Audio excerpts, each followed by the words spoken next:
là nó dừng ở phong tần đầu cả thằng mũi nợ nòng sạt bắn tì sầm rái nấp này kháng đấy dừng miền cả thằng chuột chul này áp để mỏ chỉ cái này là sầm khăn mũi bắt đầu đào sơ là thế ní hơi dừng khơi miền sơ cầm phong thằng đầu toแต่ mà đó chùm đi này áp để mỏ bây giờ bọn tạo sơ mình chùm đượcประมาณ này là các bạn bà con trai người sầm đồ níสำหรับการงานประเดี๋ยวยังเราไงนี่ยังมีเศษจำนวนเพลเนี่ยสำหรับประดาเวียทีปีบ่าการปีเวียมวยน้องยังบานเป็นจอบหายคือยังบานจับดำชินำปีปนดับใบตอนน้องเวียมวยดับไปยังชินำปีปนเพลมวยยังคือทาจับดำบนใต้โดยสารแต่ปัญหาโควิดเวียนปัญหาเช่นในปีปนมาเพลดับปนเด้อยังไงเป็นลายเป็นดาวปีปนเพลมวยบ่าบานอายังจับดำเวียปีนี่เลยจังเป็นเธอกำรงบ่ยังนี้มีสายจำนวนเพลย์เนี่ยน้องยังมีสายอะไรน้องจำนวนผมมวยเนี่ยนั่งไงสำหรับโจรวมในขนมกรรมวิธีเราประดับประดาในอาประเดี๋ยวนั้นนะนั่งไงให้ต่างยังใจหยาเวะศึกษาในอาประเดี๋ยวนี่เชียดับใบเวะบ่าสำหรับเวะปีนะบ่าเพื่อยังการเวะมวยเวะปีได้กรมจุลอมเนี่ยแต่ดับไปขนมเวะตีปีนี้ยังศึกษาเชียบล็อกเวะไม่ได้เชียเวะเวะยังยังเป็นเหยียบเปลโลโหแต่ดอลปีชนำกันละบ้านไอ้ไปจับในขนมเวียปีนี้ปันไตจับตั้งปีชนำปีเปิลมาพายมวยมาโลโหมาดอลแล้วนี่ยังบ้านเปิลเวียหายซอลบมวยเวียตียังแต่เป็นจับเวียดอกบดาเวียตีปีนี้การศึกษาเหยียบเปลปีชนำมันก็ดาวตะลือจุ่มดินเอกค่ะในบ้านดาวตะลือตีมวยใหญ่รวมทั้งยังอ้อยก็ดังอมปีการก่อการหลังนี้ทมดังอมปีทมเมียนประมาณว่าเพชรให้เมียนสมัยเสถียรไอ้ในขนมทมแต่เมียนไอ้คลาให้หนึ่งยังประเทศทริสได้เจริญเตี้ยอมปีประปรธนาการประปรธนาปีมีบ่าจงจะรวมtớiยังเมียนครูเจริญได้หมอปรริญญาดาวปุกก็เมียนถึงครูจีดหนึ่งครูอันตรายจีดได้จนเป็นอนาคตนั่นยังไอ้เมียนครูอันตรายจีดมาปรริญญาจูรวมปรริญญาดาวปุกก็ได้บ่าในขนมลูกได้คือยังเมียนครูปีอาญาโทเชียร์อาญาสระบ่อเยอะปีวัปทอได้ด้วยคนี้ด้วยเชียลูกครูสกุลที่หนึ่งวงเตนติน่าหนึ่งไอดอมลีวาน่าจังเป็นครูเจริญในมวยจูรวมประหัตปรริญญาดาวปุกกันนะทำปีจำได้จำเดียนเหมือนเป็นแต่ศึกยังดอดสำคัญแต่เลือในอาประเดี๋ยวที่ยังสำคัญคือแต่เลือกรึหนึ่งยีรวมtớiเตียงการสมน้องให้หนึ่งคางบรามเชียพองจังยังเป็นครูปีบรามเชียหนึ่งครูปีอาศิเตกยังมาเรียนด้วยขึ้นได้นำไปจะไปประจุขึ้นนี้ดังปีทริสได้หนึ่งการก่อสร้างประสาทน้องยังไม่ปีดามเอาตามปีดามละโหดมาดอยังเชียนโจตลอดการอาประเดี๋ยวไม่ได้ตากาอาประเดี๋ยวจมูกหนึ่งในอาศิเตกหนึ่งบรามเชียยังเติร์ดลิง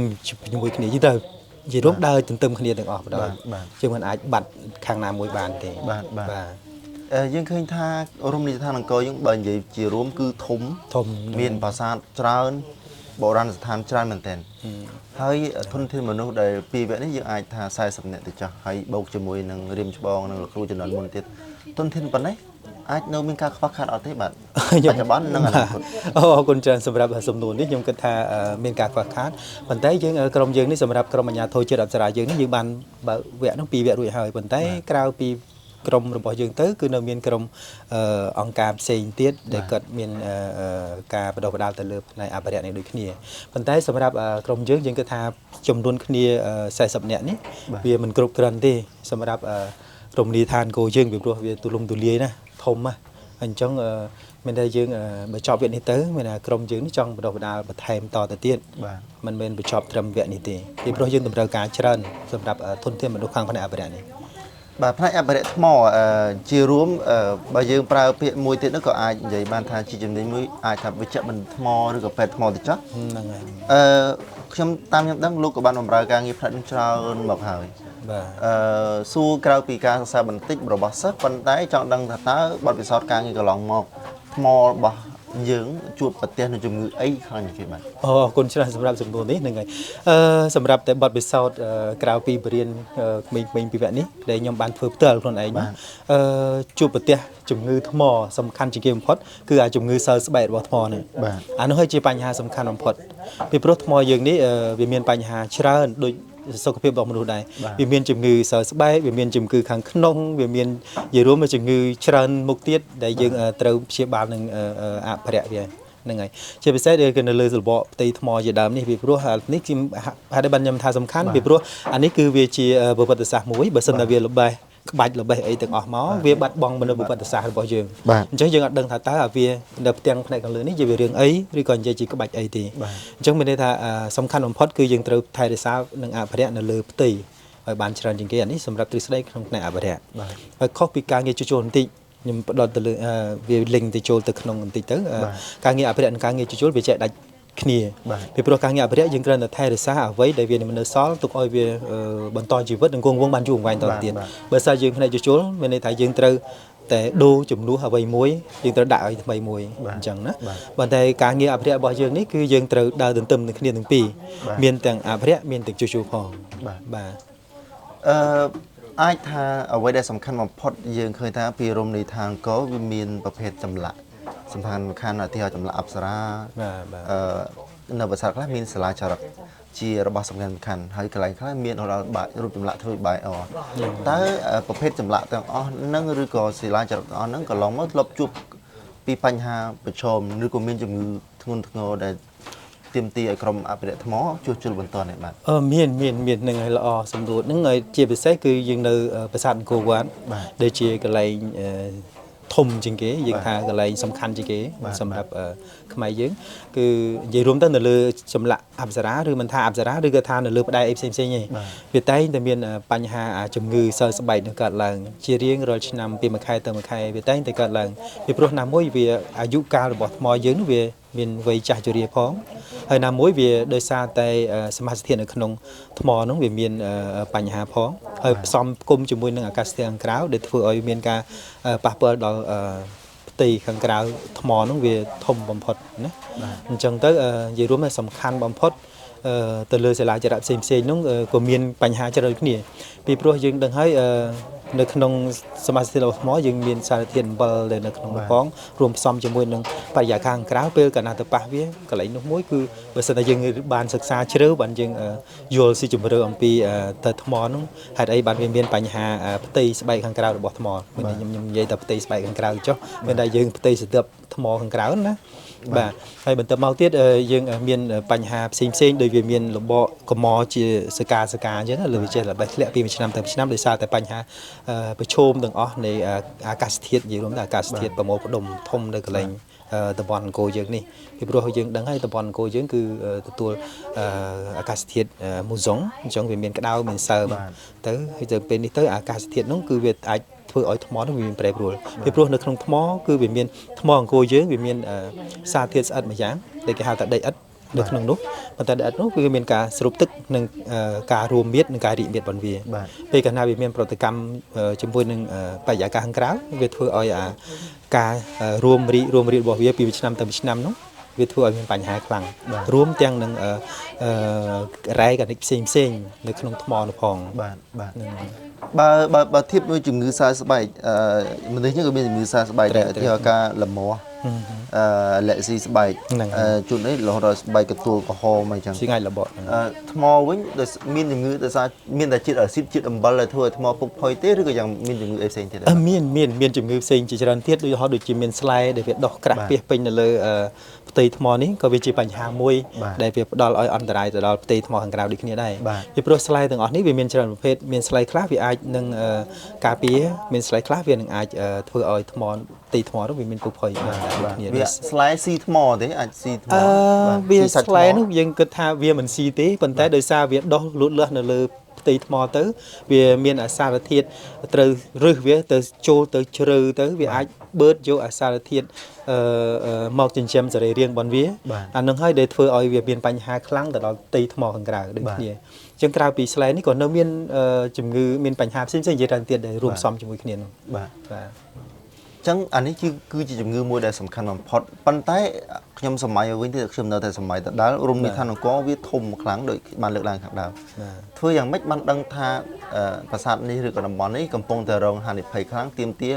ក្រុមអភិរក្សថ្មទៅជួសជុលនិងថែទាំបាទអូខេទី1ដំបូងគឺយើងមានក្រុមអ្នកខាងស្រាវជ្រាវនិងខាង เนี่ยធ្វើខាង rich map របស់យើងនៅក្នុងយុគឋានរបស់យើងនៅក្នុងយុគឋានអភិរក្សប្រាសាទនិងOcean Go នោះគឺមានយើងនិយាយរួមនេះយើងមានចែកជាក្រុមសម្រាប់ធ្វើការសិក្សានិងស្រាវជ្រាវអញ្ចឹងទៅមានអ្នកផ្ដល់ព័ត៌មានជាច្រើនដូចជាភ្នាក់ងារទេសចរអីជាដើមដែលនៅតាមប្រាសាទមួយពេលនោះដែរយើងអាចដឹងថាកន្លែងប្រាសាទមួយណាដែលមានបញ្ហាខ្លាំងកន្លែងណាមានបញ្ហាខ្លាំងយើងនឹងទទួលព័ត៌មានបានពីពួកគាត់ទាំងអស់នោះមកហើយយើងមានក្រុមជំនាញឬកូនសិស្សយើងនឹងអាចចុះទៅដល់ទីនោះផ្ទាល់ដើម្បីសិក្សាស្រាវជ្រាវអំពីជំងឺថ្មនោះតើវាមានជំងឺអីវាមានបញ្ហាអីកើតឡើងនិយាយរួមទៅបើយើងប្រៀបធៀបទៅនឹងមនុស្សគឺដូចយើងជាពេទ្យម្នាក់ដែរប៉ុន្តែវាផ្ទុយគ្នាយើងជាពេទ្យថ្មយើងទៅរកកន្លែងទីតាំងផ្ទាល់នៅកន្លែងនោះយើងសិក្សាអំពីជំងឺនៅទីនោះប៉ុន្តែសម្រាប់ពេទ្យមនុស្សគឺគេមករកពេទ្យដើម្បីវិភាគនិងវិនិច្ឆ័យរោគជំងឺផ្សេងកន្លែងហ្នឹងជាចំណុចពិបាកមួយអានោះគឺជាកន្លែងមួយដែលសំខាន់ហើយខ្ញុំគិតថាវាពិបាកដែរពេលខ្លះយើងអាចមើលសិក្សាទៅនៅលើផ្ទៃអញ្ចឹងថ្មយើងចេះឧទាហរណ៍មានបញ្ហានេះកើតឡើងប៉ុន្តែពេលយើងមកដល់គឺមានបញ្ហាផ្សេងកើតឡើងទៀតអានោះគឺជាចំណុចមួយដែលយើងគិតថាវាពិបាកដែរប៉ុន្តែក្នុងលក្ខខណ្ឌតាមដានថ្មមួយនឹងសូម្បីតែវិជ្ជបណ្ឌិតដែលវិទ្យាសាស្ត្រក៏តាមដានគឺអ្នកសុខភាពមិនដឹងភ្លាមដែរចុះសម្រាប់ដែលលោកឧទាហរណ៍ជាវិជ្ជបណ្ឌិតថ្មទៅចុះពិបាកតាមដានខ្លាំងអត់ទេបាទមកដុំឡើងយើងសិក្សាតាមដានវាហ្នឹងហើយសម្រាប់សំណួរនោះល្អដែរសម្រាប់យើងជាឧទាហរណ៍ទីយើងជាអ្នកអភិរក្សម្នាក់បាទយើងមកដល់កន្លែងនេះមួយបាទឧទាហរណ៍កន្លែងនេះវាមានបញ្ហាបែកបាក់និងខូចខាតច្រើនអញ្ចឹងដែលយើងមានបទពិសោធន៍ក្នុងការធ្វើយើងដឹងថាអូកន្លែងនេះយើងអាចធ្វើបានកន្លែងនេះយើងត្រូវធ្វើយ៉ាងម៉េចបានអញ្ចឹងខ្ញុំគិតថាបើសិនតែយើងអត់មានវិជ្ជាជីវៈក្នុងផ្នែកអភិរក្សទេគឺពិបាកខ្លាំង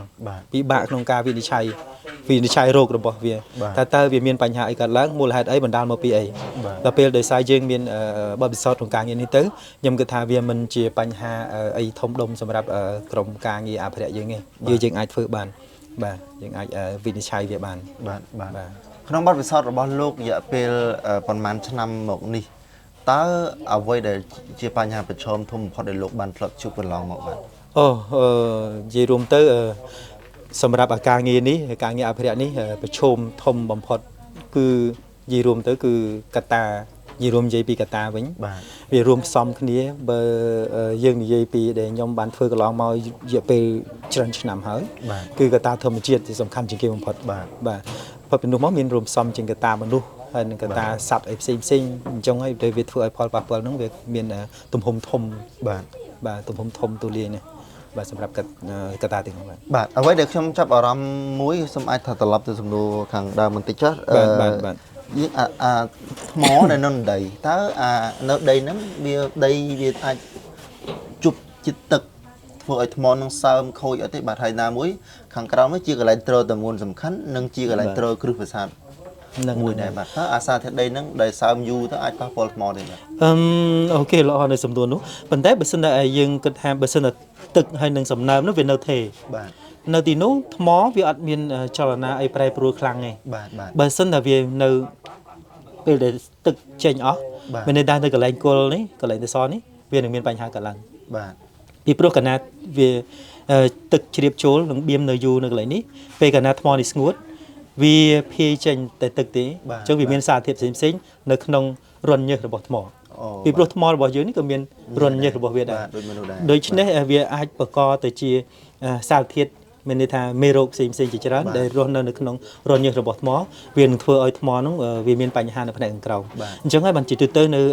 តំបន់អង្គរយើងឃើញប្រាសាទអង្គរគឺតែងតែមានបញ្ហានៅតសវារាវអានោះដោយសារតែមានបញ្ហាពីអាកាសធាតុនិងមានសារធាតុគីមីជាច្រើនដែលអាចរួមផ្សំបញ្ចូលទៅក្នុងរន្ធញើសរបស់ថ្មប៉ុន្តែសម្រាប់នៅទីនេះខ្ញុំគិតថាវាល្អមួយយ៉ាងដែរពេលដែល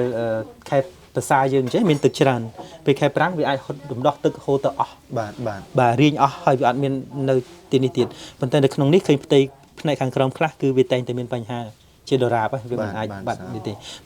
បើមួយទៀតបើសិនតែអាថ្មនោះវានៅក្នុងដីរហូតវាអត់មានបញ្ហាវិញពីព្រោះអាកាសធាតុវាអត់មាននិយាយរួមទៅមានសីតុណ្ហភាពអត់ប្រែប្រួលអញ្ចឹងវានៅទេអញ្ចឹងវាអាចធ្វើឲ្យថ្មនោះវាអត់មានបញ្ហាអីកើតឡើងទេបាទ